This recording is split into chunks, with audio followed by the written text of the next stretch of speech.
हिंदवी स्वराज्याचे सरसंस्थापक छत्रपती शिवरायांना मानाचा मुजरा करतो। भारतीय राज्यघटनेचे शिल्पकार भारतरत्न डॉक्टर बाबासाहेब आंबेडकर यांना मानवंदन अर्पित करतो।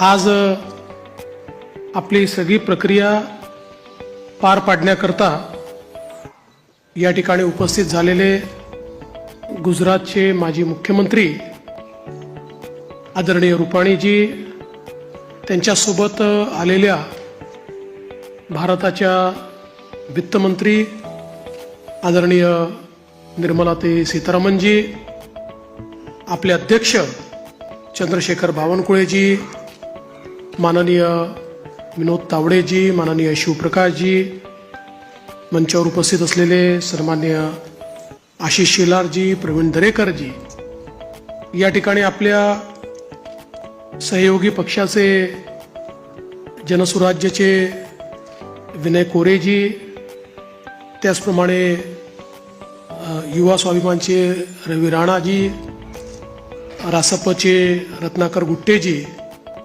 आपल्याला ज्यांनी समर्थन दिलं ते एकमेव अपक्ष आमदार शिवाजी पाटील, भारतीय जनता पक्षाचे विधानमंडळातील माझे सर्व ज्येष्ठ सहकारी, कोर कमिटीचे सर्व सदस्य, माझ्या सर्व भगिनी आणि बंधूंनो, सर्वप्रथम आपल्या सर्वांचे मी आभार मानतो की आपण एकमताने या ठिकाणी विधिमंडळ गटाचा नेता म्हणून माझी निवड केली आणि ही निवड प्रक्रिया करण्याकरता या ठिकाणी आलेले माननीय रुपाणीजी आणि माननीय निर्मला सीतारामनजी यांचे देखील अतिशय मनापासून मी आभार मानतो। खरं म्हणजे आपल्या सर्वांना याची कल्पना आहे की यावेळची निवडणूक एक अतिशय ऐतिहासिक अशा प्रकारची निवडणूक राहिली आहे आणि या निवडणुकीचं विश्लेषण करायचं झालं तर मी असं म्हणेन की या निवडणुकीने एक गोष्ट आपल्यासमोर निश्चितपणे ठेवली आहे, ती म्हणजे एक है तो सेफ है आणि मोदी है तो मुमकिन है। मोदीजींच्या नेतृत्वामध्ये देशामध्ये विजयाची मालिका ही लोकसभेनंतर पुन्हा एकदा हरियाणापासून सुरू झाली आणि महाराष्ट्राने जे मॅन्डेट या ठिकाणी आपल्याला दिलेलं आहे, खरं म्हणजे महाराष्ट्राच्या जनतेला मी साष्टांग दंडवत घालतो, अशा प्रकारचं मॅन्डेट महाराष्ट्राच्या जनतेने आपल्याला दिलेलं आहे। विशेषतः या संपूर्ण प्रक्रियेमध्ये आपल्या सोबत पूर्णपणे तनमनाने या ठिकाणी असलेले महाराष्ट्राचे मुख्यमंत्री माननीय एकनाथराव शिंदेजी आणि महाराष्ट्राचे उपमुख्यमंत्री सन्माननीय अजितदादा पवारजी यांचे देखील मी अतिशय मनापासून आभार मानतो आणि तद्वतच आमचे आरपीआयचे नेते रामदास आठवलेजी आणि आमच्या सगळ्या मित्रपक्षांचे देखील मनापासून आभार मानतो। खरं म्हणजे अतिशय महत्त्वाचं अशा प्रकारचे वर्ष आहे। एकीकडे आपण सगळे लोक ज्या प्रक्रियेतनं निवडून येतो, ती प्रक्रिया ज्या संविधानाने आपल्याला दिली, भारतरत्न डॉक्टर बाबासाहेब आंबेडकरांनी तयार केलेलं आमचे संविधान, या संविधानाची 75 वर्ष पूर्ण होत आहेत आणि म्हणून सर्वार्थानं एक अत्यंत महत्त्वाचं अशा प्रकारचे वर्ष आहे। कारण आपल्याला कल्पना आहे की देशाचे प्रधानमंत्री माननीय मोदीजी हे देखील नेहमी सांगतात की कुठल्याही ग्रंथापेक्षा, धर्मग्रंथापेक्षा माझ्याकरता भारताचं संविधान सगळ्यात महत्त्वाचं आहे आणि एक असं संविधान की ज्या संविधानाने प्रत्येक भारतीयाला जगण्याचा, मोठं होण्याचा, समृद्ध होण्याचा अधिकार दिला आणि भारताला जगातले एक उत्तम राष्ट्र म्हणून प्रस्थापित करण्याचं काम केलं. अशा या संविधानाच्या 75 वर्ष पूर्ण होणाऱ्या अमृत महोत्सवी वर्षात पुन्हा एकदा या ठिकाणी आपण सरकार स्थापन करतोय. दुसरं, आपल्या सर्वांना कल्पना आहे की ज्यांनी समस्त हिंदुस्थानामध्ये मोगली आक्रमणानंतर आमची श्रद्धास्थानं जी उद्ध्वस्त झाली होती त्या सर्व श्रद्धास्थानांचं पुनरुज्जीवन केलं. त्या राजमाता अहिल्यादेवी होळकर यांचंही 300व जयंती वर्ष हेच आहे. त्यामुळे मला असं वाटतं की ही देखील एक अत्यंत महत्वाची गोष्ट आहे. त्याचसोबत ज्यांनी इंग्रजांच्या विरुद्ध जल, जमीन आणि जंगल वाचवण्याचा लढा उभारला आणि खऱ्या अर्थानं इंग्रजांना सळो की पळो करून सोडलं, ते भगवान बिरसा मुंडा यांची ही 125वी जयंतीचं हे वर्ष या ठिकाणी आपण साजरं करतोय. आणि अर्थातच आपल्या सर्वांचे लाडके नेते ज्यांनी नवभारताची संकल्पना मांडली, ज्याची मुहूर्तमेढ केली, आज मोदीजींच्या नेतृत्वात जो नवभारत तयार होतोय त्याचा पायवा ठेवणारे श्रद्धेय अटल बिहारी वाजपेयीजी यांचं देखील हे 100वे जयंती वर्ष आहे. त्यामुळे अशा या अत्यंत महत्त्वपूर्ण वर्षामध्ये महाराष्ट्राच्या जनतेने ही सगळी जबाबदारी आज महायुतीवर या ठिकाणी सोपवलेली आहे. खरं म्हणजे इतका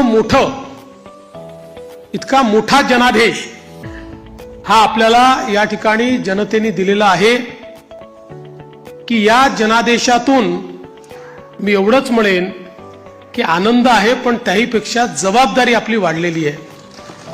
प्रचंड मोठी जबाबदारीची जाणीव करून देणारा अशा प्रकारचा जनादेश हा जनतेने आपल्याला दिलेला आहे. आणि विशेषतः आपल्या लाडक्या बहिणी असतील, आपले लाडके भाऊ असतील, आपले लाडके शेतकरी असतील, आपले लाडके युवा असतील, या सगळ्यांनी आणि समाजातल्या दलित, वंचित, ओबीसी, आदिवासी सगळ्यांनी जो जनादेश आपल्याला दिलेला आहे त्या जनादेशाचा सन्मान राखण्याचं काम हे आपल्याला करावं लागणार आहे.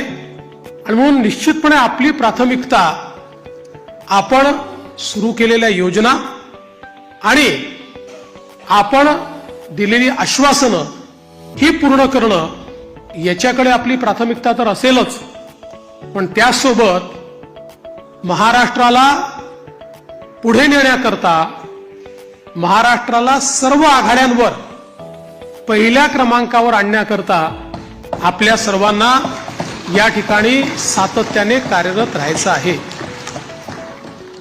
आपल्याला कल्पना आहे की 2019 साली देखील जनतेचा कौल आपल्याला मिळाला होता. दुर्दैवाने जनतेचा जो कौल होता तो हिसकावून घेण्यात आला आणि जनतेसोबत एक प्रकारे बेईमानी त्या काळामध्ये झाली.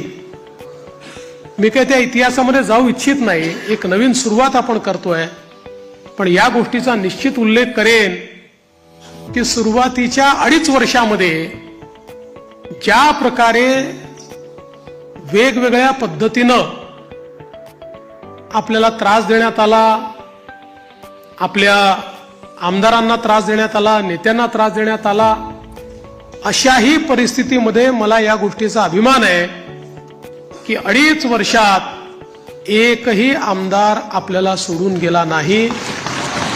सगळे आमदार, सगळे नेते संघर्ष करत होते आणि त्या संघर्षामुळेच 2022 साली पुन्हा आपलं सरकार तयार झालं आणि त्यातूनच आज पुन्हा एकदा पूर्ण बहुमत आपल्या महायुतीला, प्रचंड बहुमत हे महायुतीला मिळालं आणि आपल्या भारतीय जनता पक्षाला 132 आणि आपल्या मित्रांसोबत 137 जागा, एक प्रकारचा इतिहास या महाराष्ट्रामध्ये लिहिला गेला.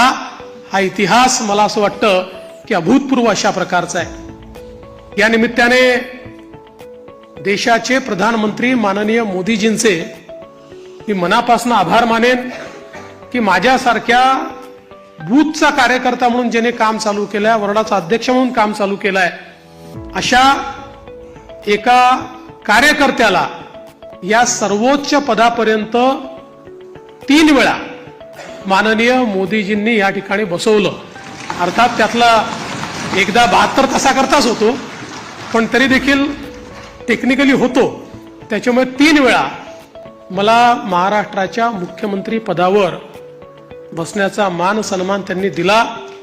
हा पक्ष ज्या प्रकारे त्यांच्या नेतृत्वात मोठा झाला, त्यातूनच सामान्य कार्यकर्त्यांना वेगवेगळी त्या ठिकाणी पदं मिळाली, चांगली पदं मिळाली, आपल्याला काम करण्याची संधी मिळाली.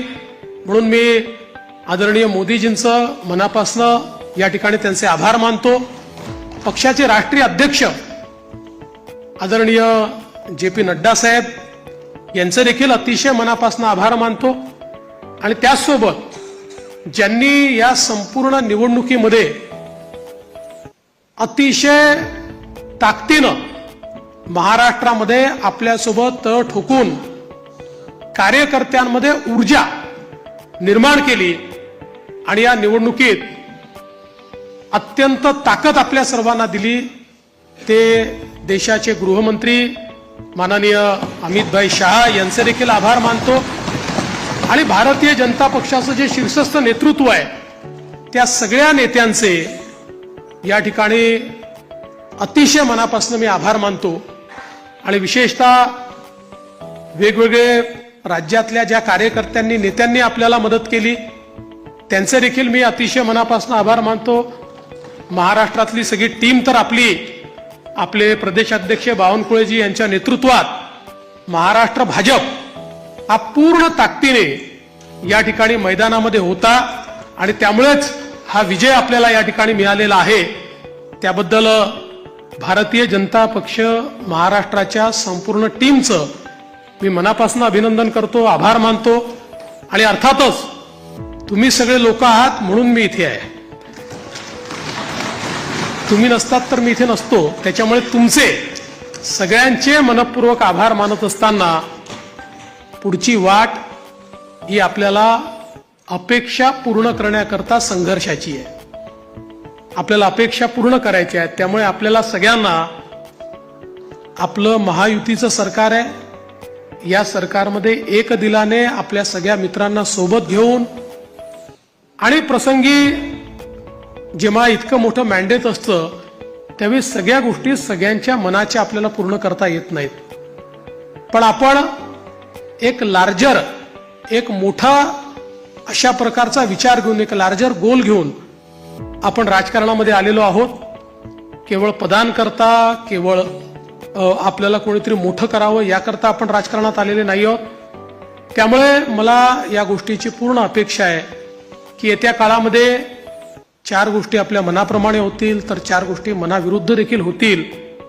पण तरी देखील एका लार्जर इंटरेस्टमध्ये आपण सगळे एकत्रितपणे काम करू आणि आपली शक्ती काय आहे ही शक्ती निश्चितपणे या ठिकाणी आपण दाखवून देऊ. आज या निमित्ताने पुन्हा एकदा आपल्या सगळ्यांचे आभार मानत असताना महाराष्ट्रातल्या दीन, दलित, गोर, गरीब, आदिवासी, शेतकरी, शेतमजूर, महिला, ओबीसी, अल्पसंख्याक सगळ्या समाजाला या ठिकाणी मी आश्वस्त करू इच्छितो की महाराष्ट्राच्या सर्वांगीण उन्नतीकरता, महाराष्ट्राच्या प्रगतीकरता 24 तास आमचं सरकार काम करेल आणि महाराष्ट्रातल्या सामान्य माणसाच्या आशा, आकांक्षा, अपेक्षा या निश्चितपणे पूर्ण करण्याचं काम आम्ही करू. पुन्हा एकदा आपल्या सर्वांचे आभार मानतो. माननीय देशाचे पंतप्रधान नरेंद्र मोदीजी यांचे मनापासून आभार मानतो आणि माझं बोलणं संपवतो. धन्यवाद. जय हिंद, जय महाराष्ट्र.